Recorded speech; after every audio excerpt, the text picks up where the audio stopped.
मन की शांति और एकाग्रता के लिए एक बार मैंने पूर्णतः मौन रहने का व्रत लिया। मेरा बंटी विद्वान दोस्त बोला, तू बड़बोला है, तेरे से नहीं होगा। तो क्या मेरा मौन व्रत पूरा हुआ? सादर प्रणाम के साथ आइए आप सभी को ले चलता हूं मेरे मौन की सैर पर।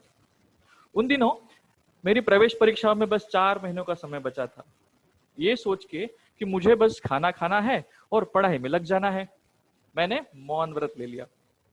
परिवार के संस्कारों से मुझ पर थोड़ा अध्यात्म का प्रभाव है, तो कुछ ही दिन हुए थे साहब, एक सत्संग में जाने की इच्छा से मेरे व्रत में सेंध लग गई। घर वाले तो जा ही रहे थे, मेरी विडंबना देखिए। मैं मरा जा रहा था जाने के लिए, बट बनाऊं कैसे, भूलू कैसे? और बाहर जाऊंगा तो बोलना अनिवार्य हो जाएगा। बट बिजली के बिल के लिए दिए हुए पैसे और उसी दोस्त बंटी की मदद से मैं आ पहुंचा नागपुर स्टेशन। बट स्टेशन पर पहुंचते ही देखा तो ये लंबी कतार।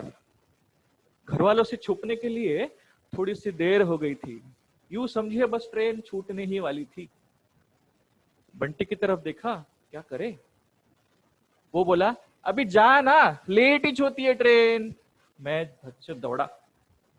लाइन में एक भैया भाई साहब खड़े थे, उनको लिख कर पूछा। उस जमाने में मोबाइल उतने प्रचलित नहीं थे। उनको पूछा, भाई अहमदाबाद के लिए कहाँ कौन सी लाइन में लगे? तो उन्होंने एकदम से रिएक्शन देते हुए जो किया मेरे लिए बहुत ही अनपेक्षित था। हाथ पकड़ा और जो खींचते हुए ले गए। आगे पुलिस का डेस्क था, मेरा पसीना वैसे ही छूटा हुआ था, अब कुछ और भी छूटने के चक्कर में था। But much to my surprise उन्होंने मुझे खिड़की के पास ले गए और वो भाई साहब से बोले, ओ मोटा भाई, ये बेचारा गूंगा बहरा छे, यदि ट्रेन छूट जाएगी तो तकलीफ होगी, इसका टिकट जल्दी दे दो ने। मैं आश्चर्यचकित खड़ा देख रहा हूं। टिकट तो जल्दी मिल गई, बट उस इस चक्कर में इन भाई साहब ने मुझे बहरा भी बना दिया। अब बोलूं तो समय नहीं था, मुझे दौड़ के भागना था। जनरल डब्बे तक पहुंचा, वहां महाकाल जैसे भीड़ अपना विकराल रूप धारे हुई थी। 26 घंटे का सफर, नन्हा सा मेरा मौन कब तक टिकता? बट उसी समय मैंने देखा कुछ लोग सामान यान में घुस रहे थे, तो मैं भी लपका और एक कोना पकड़ के बैठ गया। उस छोटे से कोने वाले एकांत ने मुझे थोड़ा सहारा दिया।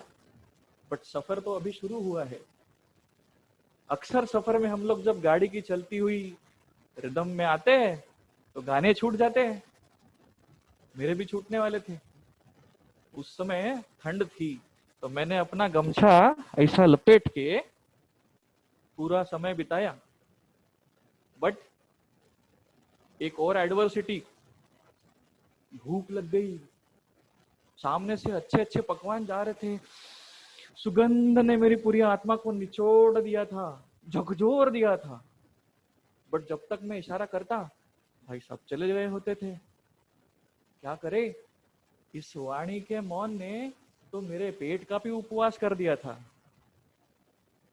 तो ऐसे ऐसे चलते चलते जैसे समय बीता, उस अधिक सावधानी ऑफ दिस गमछा और थोड़े से उपवास ने मेरे मौन को टूटने से बचा लिया।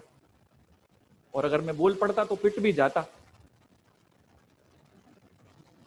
तो दोस्तों, इस अनुभव, ये मेरी आप बीती है, इस अनुभव ने मुझे बोलने से पहले सोचना सिखाया। इस बात पर और विश्वास हुआ कि जो सोचूं वो कर सकता हूं। और एक बात जो थॉमस कार्लाइल बोलते हैं कि speech is silver but silence is golden. धन्यवाद।